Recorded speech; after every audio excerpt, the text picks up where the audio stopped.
My friend Geoff Nudell came by today. Was going to try some of my bass saxophone mouthpieces. But when he brought his bass saxophone in, it's a Boozy and Hawks, and you can see the neck is so big. Look at the difference in the whole. The one on the right is his bass saxophone mouthpiece, and the one on the left is mine, which fits all the cons and things like that.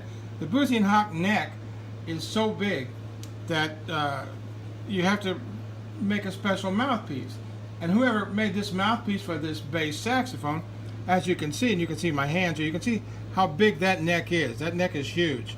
And so what they did on this mouthpiece, in order to make it work for that saxophone, is there's a separate piece made, as you can see right here, and that piece unscrews. So they took a regular bass saxophone mouthpiece, and they made this end that has this giant opening to fit the neck. So this is a custom-made bass sax to play on the Boozy and Hawks bass sax. Now I'm going to let Geoff play it for you, and you can look at it a little bit. It's got some interesting features. So this is a 1928 Boozy and Company bass saxophone.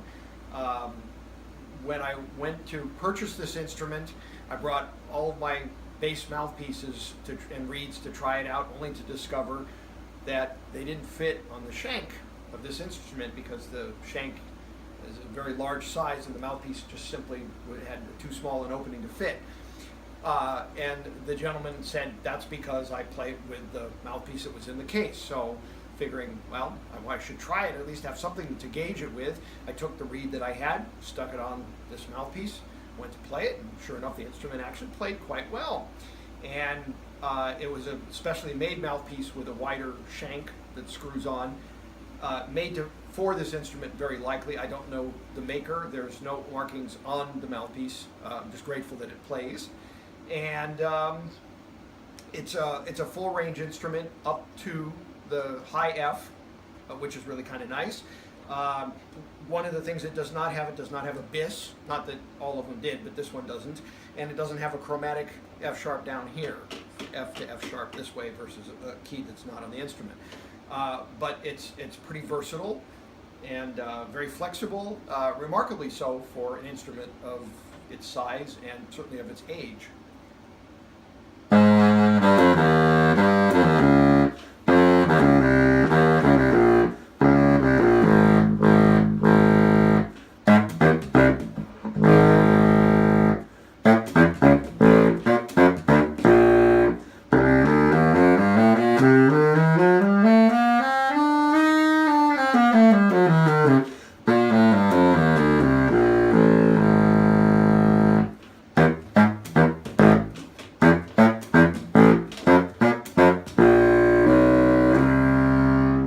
So you can hear that it has a very full, lush sound for its size. Oh, and one of the other interesting things about this particular bass saxophone, if you see most bass saxophones, like the Cons and the Bushers, the Martins, the Holtons, they tend to have a very kind of a large buttercup-sized bell. Almost you could fit a whole other saxophone in there. The unusual thing about this particular design is that it actually, even though it has the full length, desired length of the instrument, it has a narrower bell that is maybe more closely related to, say, a standard baritone sax, or maybe just slightly bigger. In fact, when I was getting the stand made for this particular instrument and I measured the diameter across, the diameter was maybe about 7 3/4 inches across on the bell, whereas most of the standard sizes are, well over 10 to 11 inches. So it's definitely smaller.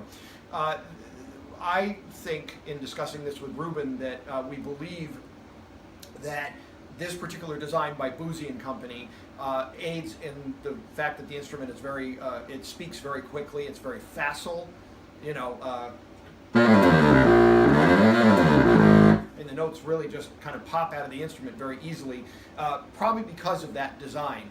And it's very unusual, it's the only one of its type that I've ever seen, and I'm grateful to have the opportunity to play it. Thank you very much.